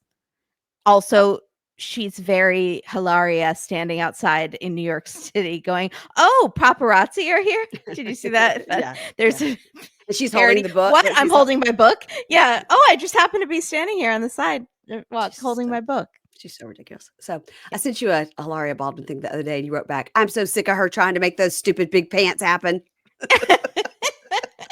You're real mad about those big pants. Real mad. I don't like those big pants. Oh, so Maddie says, so Danielle has said, like, I don't know if she's paying for them. I'm assuming. And Maddie says, if you don't know it, then why are you saying it? And Joan says, why do you care? Why are you pissed? Yeah. To Maddie. Yeah. And Danielle says, Shekinah puts herself in situations and fights with every girl, and she's nasty. Yes. And Sarper comes in and goes, Danielle, you are too over the top. And Maddie goes, excuse me. And he's still trying to talk. And Danielle says, I'm not a mean girl. I teach yoga and meditation. And it's important to me for people to be honest. And she's a bitch. Okay. Just because you teach yoga and meditation doesn't mean you're not a mean girl. Just like Megin and Jessica are therapists doesn't mean they don't have boundaries. You know what I'm saying? Correct. Right. Yes. 100%. That's okay. She goes, well, she's a bitch. And Danielle says, you're a complete liar. And no, it must have been somebody says you're a complete liar. And that scares the shit out of me. And maybe that was Shekinah. I don't know. Anyway, Danielle says, how are you the victim? To I guess Shekinah. Shekinah came out and started getting teary. Yeah. She said, you're a complete liar. This scares the shit out of me. And Danielle goes, wait, why are you crying? How are you the victim? And Maddie says, you are attacking her with your lies. She got more attention and you wanted it. Something about Danielle has it like reminds him of someone that he knows or like knew. I've never seen. He just like instantly hates her. He does. For almost nothing because they've been fighting all day with various people, but Danielle's the one who has pushed his buttons. Yeah, because he doesn't get mad at anybody about anything. No. So when Maddie says you're attacking her with their lies, she's getting more attention and you want it. And Amani goes, why are you even in this? And Stevie goes, be quiet. I loved it. And Stevie looks at Amani and Stevie goes, be quiet. And Amani goes, girl, you better get your husband. And Stevie goes, you commented about every fucking thing, the whole fucking tell-all. Shut the fuck up. I don't have a problem with you until you interrupt everybody. So just shut up. I was like, wow, Stevie and Maddie coming in hot. Yeah, that's why we have behind the scenes cameras. And they're right. Amani and Matt did interrupt every single thing and try to make it about themselves. More than once. They interrupted and was just like, Matt's like, I'm so proud of her sitting next to me with my woman with her ring. And they were like, what? We're talking about something else. Oh, yeah. That was totally making it about him. Yes. So Maddie's still trying to talk and Danielle hops up like a little chihuahua like she is like, if you put your finger, she jumps up. Okay. So a couple things about this. Put your finger down. Put your finger down. He was raising his finger. Yes.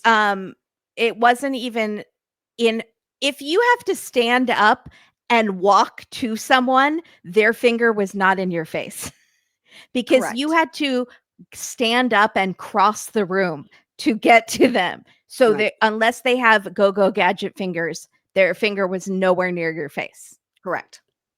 And she's going, if you put your finger in my face again, if you put your, he goes, I'm doing, and he's talking with his hand, in the air like this. And so Stevie just walks away because she's like furious, right?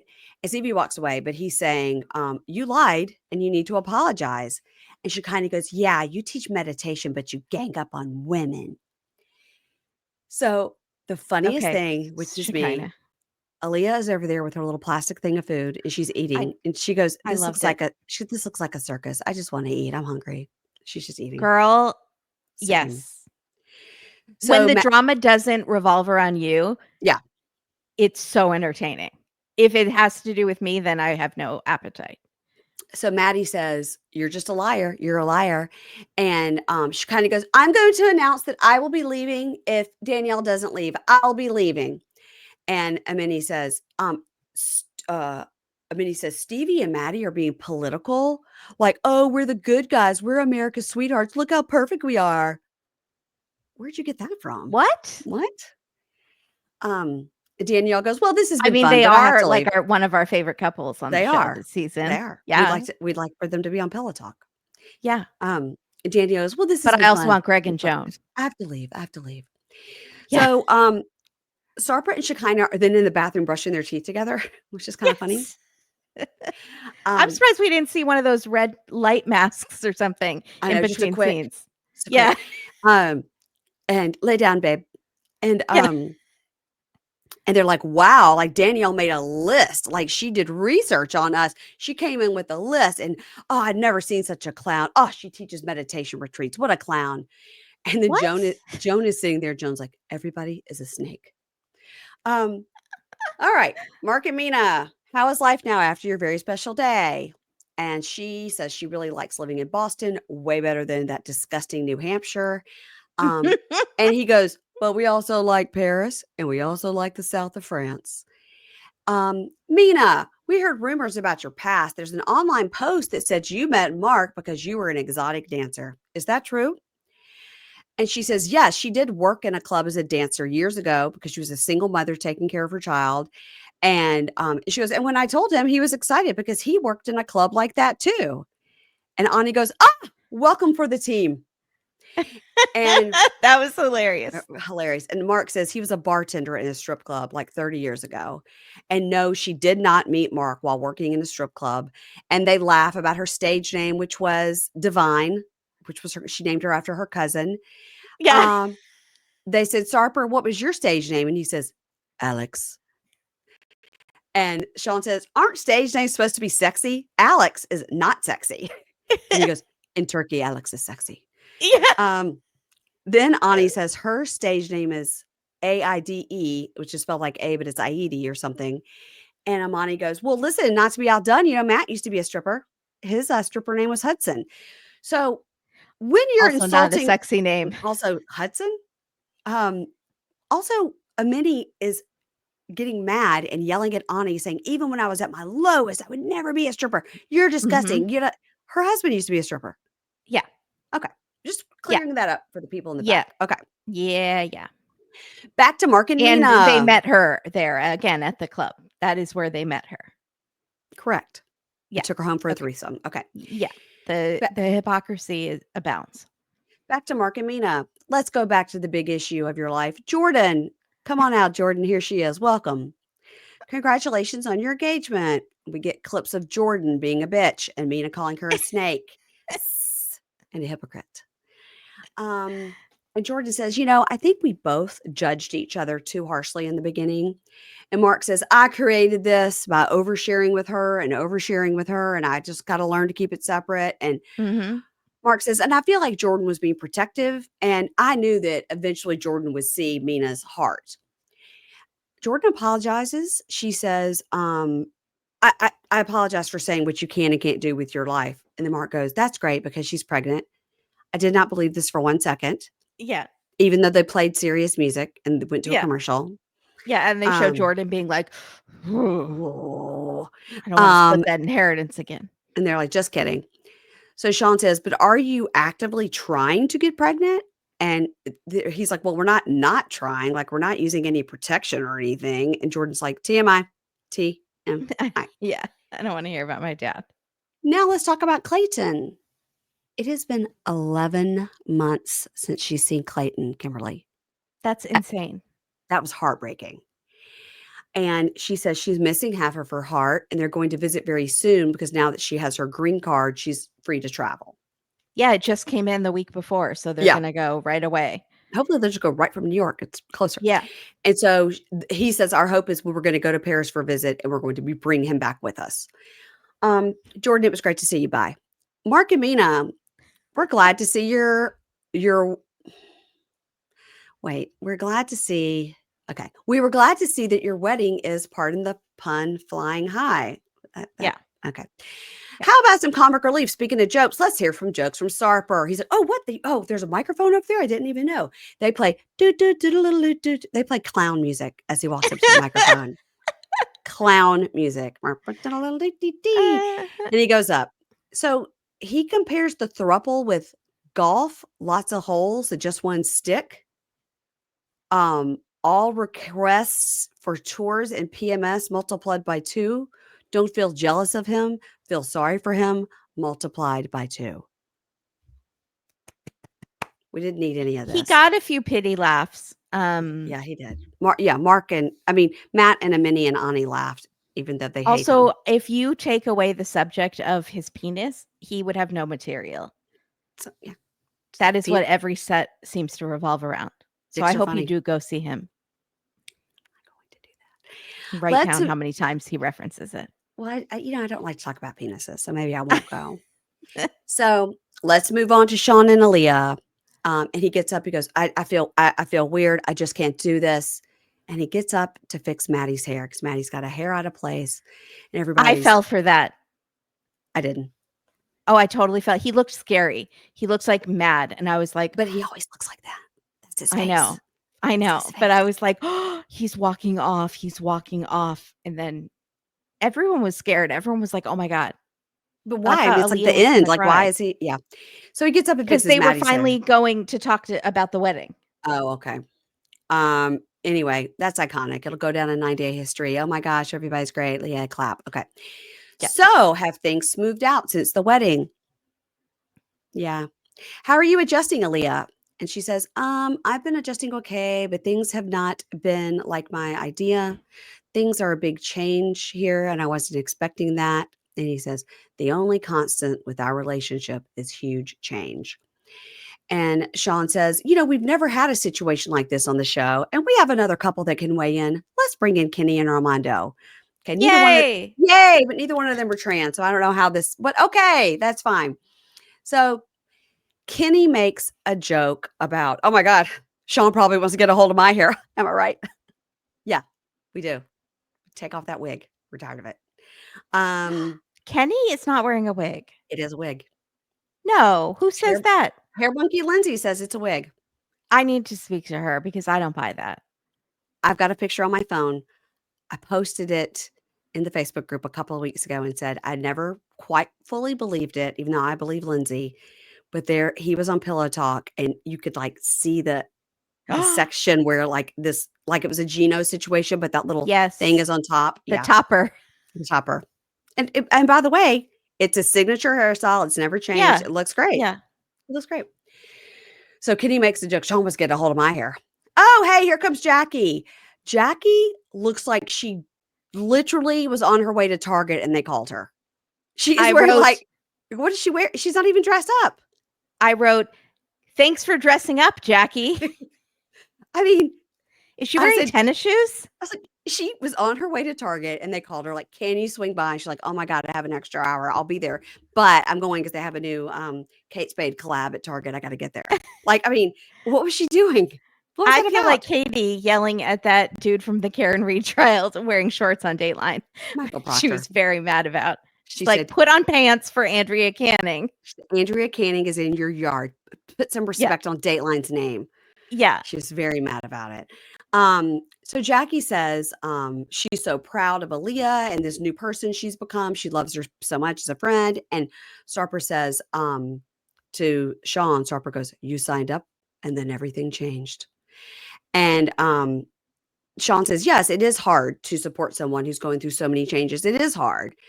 And Shawn goes, I'm hearing in my ear, my producer told me you went on a honeymoon without Aaliyah. And he says, I did not. And Jackie goes, he did. And Aaliyah goes, he left me for a month. And she cries. And he goes, it wasn't a month. And she goes, it was a month. And he says, it wasn't a month. And okay. He goes, here's what happened. I went to go see my very good friend, my best friend from childhood in Florida after the wedding. I was still very upset. And then I just bailed off to the Dominican Republic for a few weeks. And he goes, my God. And he goes, and I did that. It was very selfish of me to do that. And Aaliyah says, he was mad at me. And he says, I yeah, mean, like we talk about their age difference, yeah, which is huge, but in mhm, so many ways, she's so much more mature than he is. Like, yes, how childish to be imagine being 60 years old and uh-huh, not realizing that you shouldn't hold grudges against your wife. mhm, Like, it's crazy. And she says, "He was mad at me," and he says, "Yeah, I held a grudge for months, and I'm not fully over it." And Armando goes, "Well, that's childish." yeah. And we get clips of the disastrous wedding day and his rude comments to Aaliyah at the dinner, which that was the worst part. And Hmm. everybody's watching it, because when they see this, they haven't seen the whole season usually, and they're all Yeah. like, "Whoa, wow, that was bad." And Jessica goes, "Well, I'm sure the situation, like with your mom hurting her foot, made it worse." And they said, "Well, how?" Yeah. I understand that. He said, "My mom fractured her foot on two sides. She was immobile for months." Now, what I wanted to say was, who the fuck was helping her when you'd gone to the DR? Yeah. Yeah, Good point, Mary Payne. thank you. So you didn't care about her either. Hmm. And Jackie says, Jackie says, "You are a big part of my." Okay, no. To Jackie, he says, to Jackie, "You are a big part of my pain. You are the person that I relied on to get her and help her to be on time. And you were the only one there. My mother is my most prized possession on earth." That was a little weird, but That's what? weird. Okay. "My mother is my most prized possession on the earth. And I needed to get her to the hospital before I needed a wedding. Or before I needed Aaliyah to get that wig put on that I had pre-styled and pre-braided her hair, I had the dress made. I did everything I could to make it go as smoothly as possible." Hmm. And Jackie goes, "I understand why you were upset, but there were like a million other things that day." And he says, "You were drinking champagne in a private suite in the air conditioning. I got dressed in a public bathroom with no AC. I was sweating bullets." And they just kind of And the guests were sitting outside in sweating. a Yeah. 100-degree heat for 2 hours. Yeah. And so they bicker back and forth. And Aaliyah goes, "Excuse me, can I tell my side now?" And Aaliyah says, "It was out of Jackie's hands. It's not Jackie's fault. She told me something happened with his mother." And I was like frozen. And I was thinking, um, I shouldn't be here. This wedding should not happen. And then I was told the wedding was on and mom was fine. So then I continued to get ready and my phone was not there. So no, no, he did not call me. I did not know. And Joan says to Jackie, because we know Joan had an amazing person there. Joan says to Yes. Jackie, "You should have communicated with him." Jackie's like, "Oh shit." Um, and Kenny goes, "Look, all weddings do have problems. Ours was running an hour late, so I get it." And Aaliyah says, so they ask Aaliyah, like, "How's it going?" She says, "After the wedding, we've only been intimate twice, and I don't want to feel like I'm forcing him." Yeah. And Greg says, "Do you guys like kiss and cuddle and snuggle?" And Shawn says, "Yes, they do." And Shawn Robinson says, "So this is an open marriage. Okay. So since the wedding, have either of you been intimate with other people?" And Shawn goes, "Well, I have." And Armando goes, "Well, I want to know if you're both in the open marriage or just Shawn." And he says, "Well, we're both agreed to the open marriage, but she's transitioning. So as far as I know, she hasn't acted on it." So Ani asks her, um, Ani asked her, "If he's more attracted to the body of a man, do you feel like you don't have a sexual connection?" And Aaliyah says, "Yes." And she says, "He really likes a masculine body." And she cries. She says, "It's very hard in this process. I am changing and my body is changing and I don't feel attractive and wanted. And my love language is physical touch and I don't have that." So he lied about the snuggling and stuff. He doesn't snuggle and Yeah. hold hands and stuff. Yeah. Matt, for some reason, starts crying. Matt, Matt was fully crying. I He's like, know. "That's what it's like to be in a throuple." Yeah. Except There's for always one person that's out, but it's but it's it's the not me. but I'm he's like, "It's not me. I'm always in there." Yeah. So, Shawn Robinson says, "Do you find Aaliyah sexually attractive?" And he says, "I just worry because I don't know where we're landing at the end of it all," which is not an answer, by the way. Not an answer at all, but he is still focused with, like, the end Well, results. yeah. And again, this is so tricky on both sides, right? Yeah. And Kenny says, I guess the question is, will he still be attracted to her if she has bottom surgery? I mean, Kenny's like, I'm just going to lay it on the line. Yeah. Yeah. And That's Kenny, why you're there, Kenny. that's why we're there, Kenny. And Kenny, and he goes, because the feeling we get is that he's not. Mm-hmm. And Kenny goes, and that just might be the line that will be crossed for you. Maybe that's it. And Shawn says, it's her body.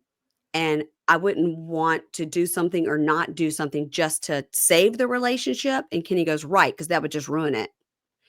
No, I think he was saying it won't save it, because if she doesn't do it because to save the marriage, that would also ruin the marriage, because right. you'd That's what I'm saying, have that she would be resentful of him. Resentful. Yeah. Yes. Yeah. So Kenny says, when you got married, were you in love with her? And Shawn says, yes. And the person I love is no longer sitting next to me, which is what he has said all along. So again, I just think they came up with an agreement to do this because he wanted to support her no matter what. And he agreed to marry her so she could be in the States where it's more acceptable. Yeah. And she obviously agreed to the open marriage. And I think this is an agreement that they have, but I still think Aaliyah is very sad because she does still love him romantically. Yes. It's very sad. I think that makes perfect sense. Yeah. So, but he needs to stop saying it out loud. I know, but he's old and doesn't give any fucks. So, so she, I guess, is Shawn, I guess, says, so Shawn, are you actually in love with Aaliyah? And he says, yes. He says, I know I will be there for Aaliyah forever. And then he says, I think Shawn was put in Aaliyah's life for Aaliyah to become Aaliyah. So no matter what, he'll always be there for you. So when they said, are you actually in love with her? He said, yes. And I know I'll be there with her forever. So I think that the point is, we made this agreement. I'm supporting her. Mm-hmm. She'll be my wife. She'll live in my house. It's an open marriage. I'm going to support her through the transition. And I think he does love her. I think that I do too. It's just not sexual anymore. Right. But yeah. But I think they have fun together and they have the dog. And I think it's like a fun life. And he's like, and I can. And I feel like he made a commitment. He likes to view himself as a protector and a provider. Like he said that before. Like he said to Aaliyah, like, I really love like giving things to people but they need to be appreciative, you know? And so I think he sees himself as like her, I don't know, whatever, but he's going to stick with her till the end. Yeah. Well, but he might be miserable and fucking around on the side. His end will come before hers. You know what I'm saying? Okay. Yeah. So, and maybe Aaliyah said, I'm a nurse and I'll agree to take care of you. Right. You know? Yeah, that's true. Yeah. So I'll wipe your bottom. Yeah. She's like, whatever. I don't care. Just hide your toothbrush when you flush the toilet. So, so Aaliyah says, it's hard for me to express my feelings. So I wrote a text and they give her phone. She reads it. It's very sweet. I'm not going to go through it here because I didn't write it down, but she reads it. It's very sweet. Everyone was crying. Everyone's crying now. Stevie's crying.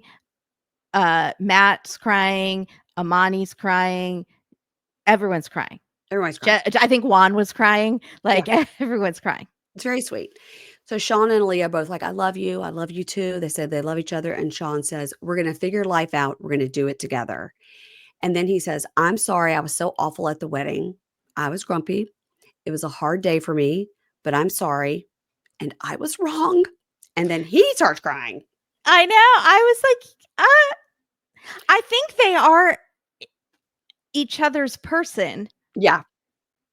It's odd, but they are, I do think. Yeah. And they're just going one day at a time. Yeah. I think they have an agreement. So Matt says, man, I wish y'all could do it all over again.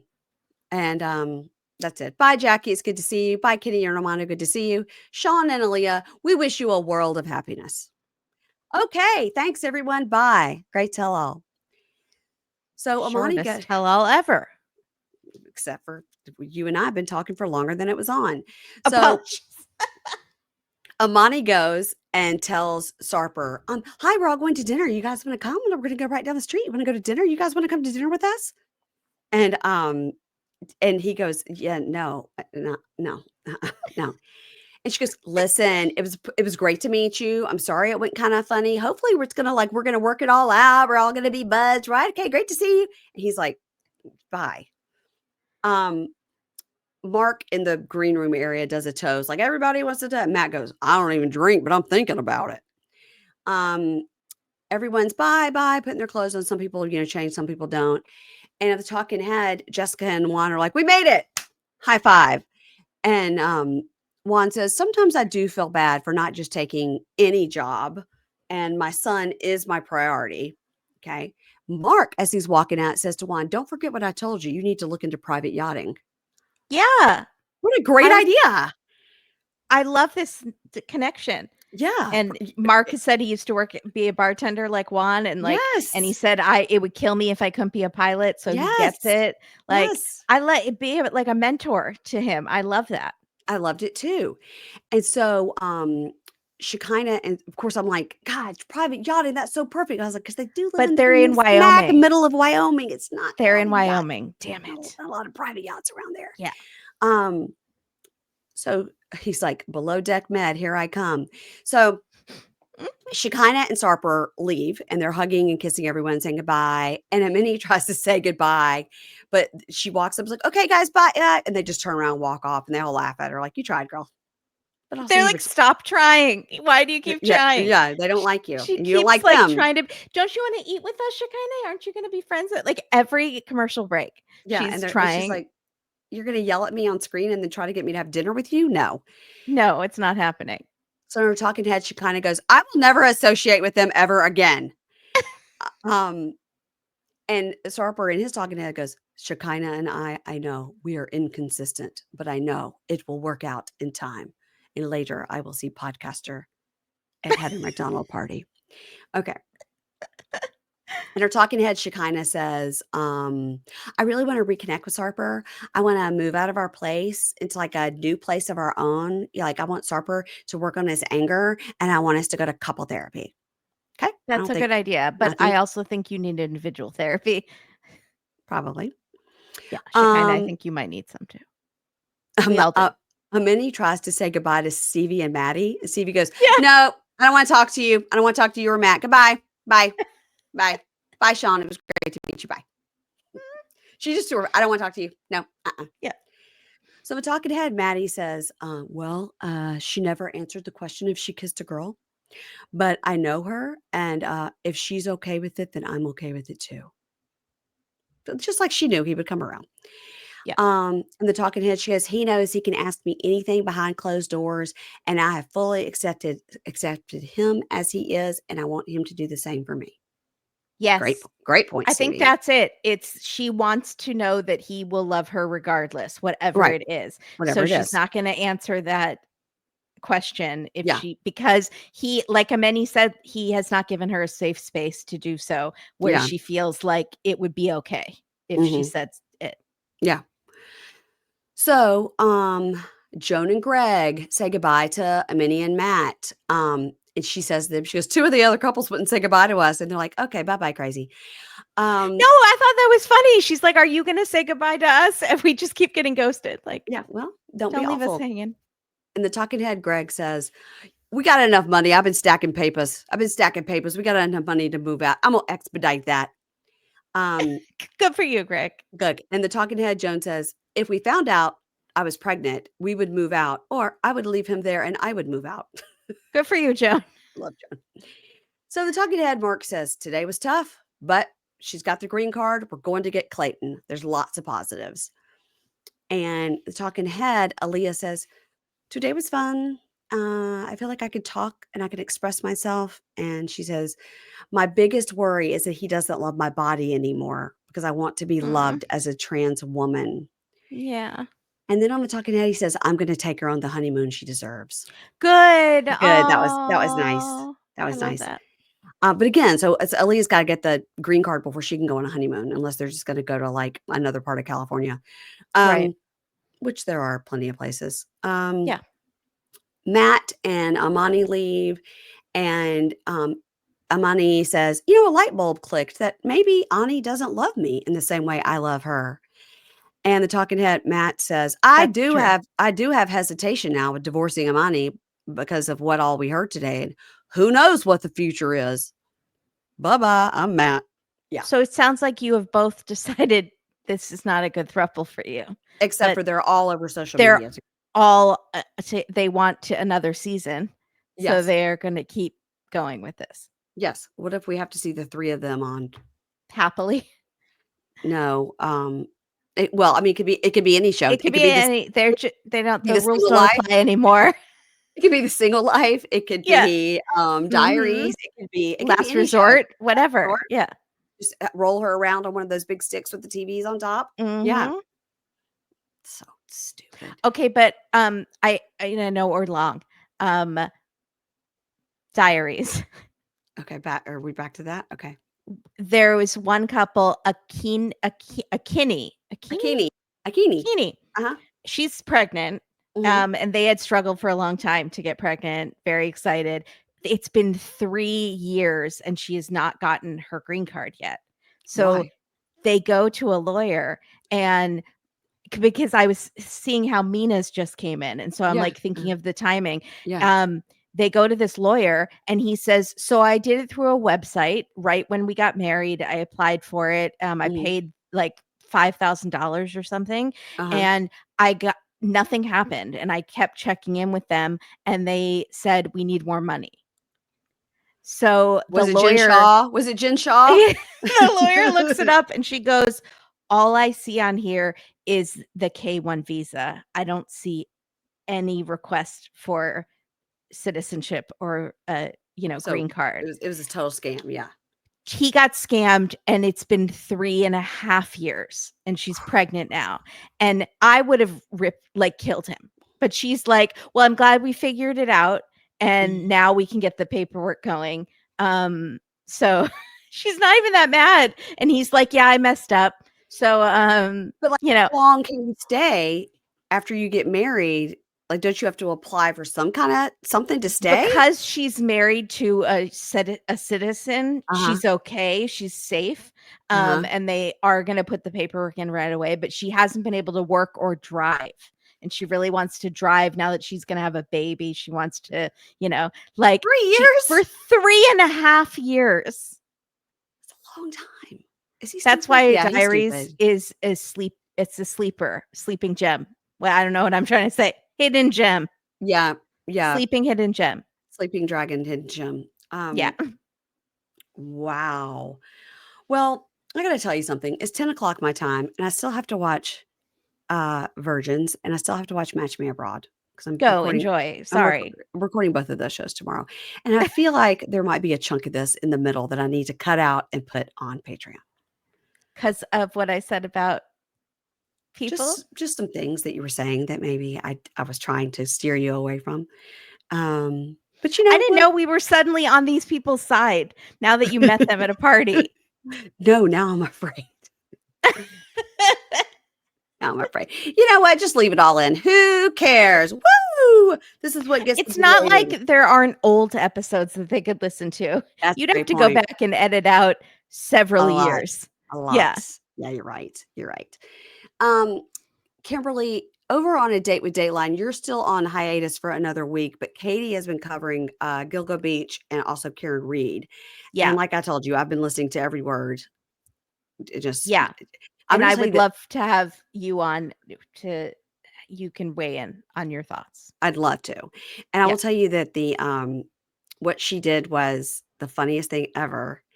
I texted her about the episode and how much I loved it. And she says, well, wait till you get to the Michael Proctor apology part. I was like, oh, okay.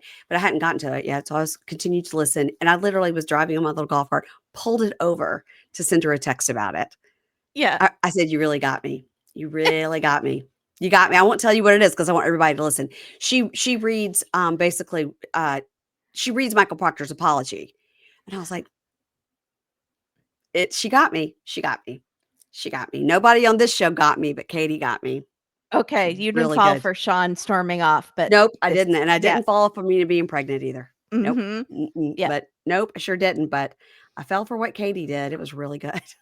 Okay. Really good. So everybody, good. Have you listened to it? No, I haven't. Oh God, it's funny. I So really need funny. to listen Oh, to I my know. own show. You should. You should I'm listen to just your own not show. in that practice. Yeah, I doing that. understand. It's hard for me to listen when I'm not on too, because I'm like, I don't know. I feel because you're probably like going, "Ooh, I would have said this," or "I would have said that," or yeah. no, yeah, or I feel FOMO or something. Like I don't know. FOMO. It's I don't Yeah. know.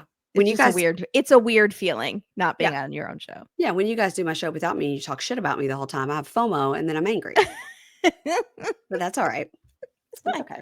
It's okay. It's fine. Everything's fine. All right, everybody follow Kimberly and Katie. They have a podcast they cover Dateline. It's called A Date with Dateline. They are on Instagram and the places at Dateline. And please, if you're feeling nice, follow me at Pink Shade Pod. I've got a funny reel up right now about the Juicy Scoop party. I thought it was great. That's where you can see Sarper's getting in the camera like this, explaining about the cross-eyed and the blind. Oh my God, I can't wait. Doesn't I make can't wait. sense, but that's what he said. We got to love Yeah. that. We got to love that crazy knucklehead and his crazy wife. You know what I'm saying? And they're I do vetting. love them. I think they need some therapy, but I Oh, do they find do. them super entertaining and they are made for this show. Yeah. Yeah. And hopefully he'll take our calendar idea because he's got a few months to get that together before January. All right, everybody. Sorry this episode was long. Hope you enjoyed it. Bye. Thank you. Bye.